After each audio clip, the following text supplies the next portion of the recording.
બીજા ભારત ઓસ્ટ્રેલિયા વાર્ષિક શિખર સંમેલનમાં વડાપ્રધાન મોદી અને અલ્બાનીઝે દ્વિપક્ષીય પ્રગતિની સમીક્ષા કરી. ભારતીય વડાપ્રધાન નરેન્દ્ર મોદી અને ઓસ્ટ્રેલિયાના વડાપ્રધાન એન્થોની અલ્બાનીઝે બ્રાઝિલના રિયો ડી જનેરોમાં યોજાયેલા G20 શિખર સંમેલનના અંતર્ગત બીજા ભારત ઓસ્ટ્રેલિયા વાર્ષિક શિખર સંમેલનમાં ભાગ લીધો.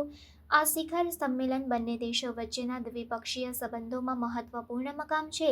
મુલાકાત દરમિયાન બંને નેતાઓએ વિવિધ ક્ષેત્રોમાં દ્વિપક્ષીય સહકારમાં થયેલી પ્રગતિની સમીક્ષા કરી, જેમાં હવામાન પરિવર્તન, નવીનીકરણીય ઉર્જા, વેપાર અને રોકાણ, રક્ષા અને સુરક્ષા, શિક્ષણ અને સંશોધન, કુશળતા વિકાસ અને લોકોથી લોકો જોડાણનો સમાવેશ થાય છે. તેમણે પ્રાપ્ત થયેલી પ્રગતિથી સંતોષ વ્યક્ત કર્યો અને તેમની ભાગીદારીને વધુ મજબૂત બનાવવા માટેની સંભાવનાઓ પર ચર્ચા કરી. વડાપ્રધાન મોદીએ ભારત અને ઓસ્ટ્રેલિયા વચ્ચેની વ્યાપક વ્યૂહાત્મક ભાગીદારીના મહત્વ પર ભાર મૂક્યો. વૈશ્વિક પડકારોને ઉકેલવા અને પ્રાદેશિક સ્થિરતાને પ્રોત્સાહન આપવા માટે સતત સહકારની જરૂરિયાત પર ભાર મૂક્યો. તેમણે ભારત ઓસ્ટ્રેલિયા નવીનીકરણીય ઉર્જા ભાગીદારી જેવી પહેલોના મહત્વને પણ રેખાંકિત કર્યું, જે સોલાર એનર્જી, ગ્રીન હાઇડ્રોજન અને એનર્જી સ્ટોરેજમાં સહકાર વધારવાનો ઉદ્દેશ્ય ધરાવે છે. વડાપ્રધાન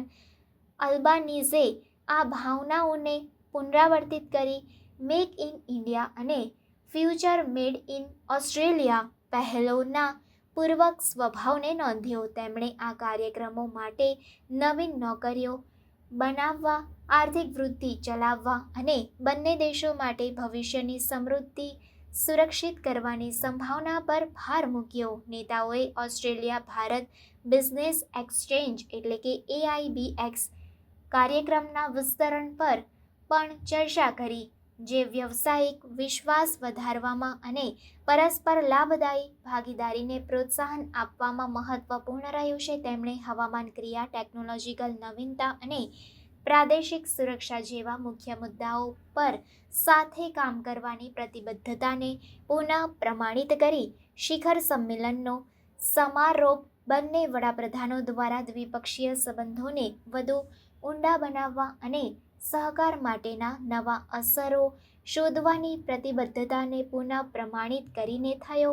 મીટિંગના સકારાત્મક પરિણામો વધુ મજબૂત અને ગતિશીલ ભારત ઓસ્ટ્રેલિયા સંબંધ માટેનો માર્ગ મોકળો કરશે તેવી અપેક્ષા છે. पिछले 2 वर्षों में हमारे आपसी व्यापार में 40% वृद्धि हुई है. रक्षा क्षेत्र में जॉइंट एक्सरसाइज, यंग ऑफिसर्स के बीच एक्सचेंज और हमारे प्लेटफॉर्म्स के डिप्लॉयमेंट को बढ़ावा मिला है. हमने ब्रिस्बेन में नया कॉन्सुलेट खोला है और ऑस्ट्रेलिया ने बेंगलुरु में 2 ऑस्ट्रेलियन यूनिवर्सिटीज ने भारत में अपने कैंपस भी खोले हैं. इंडो पैसिफिक क्षेत्र में शांति, स्थिरता और समृद्धि का हम मिलकर के समर्थन कर रहे हैं और आगे भी करते रहेंगे. वैश्विक संघर्षों और तनावों को सुलझाने के लिए हमने डायलॉग और डिप्लोमेसी पर बल दिया है. ग्लोबल इंस्टीट्यूशंस में रिफॉर्म्स की आवश्यकता पर भी हम एकमत हैं. Defence industry, critical mineral, renewable energy, ship building, space, sports जैसे क्षेत्रों में आपसी सहयोग की नई संभावनाओं पर काम करेंगे. पारस्परिक लाभदायक कॉम्प्रिहेंसिव इकोनॉमिक कोऑपरेशन समझौते के लिए काम किया जाएगा.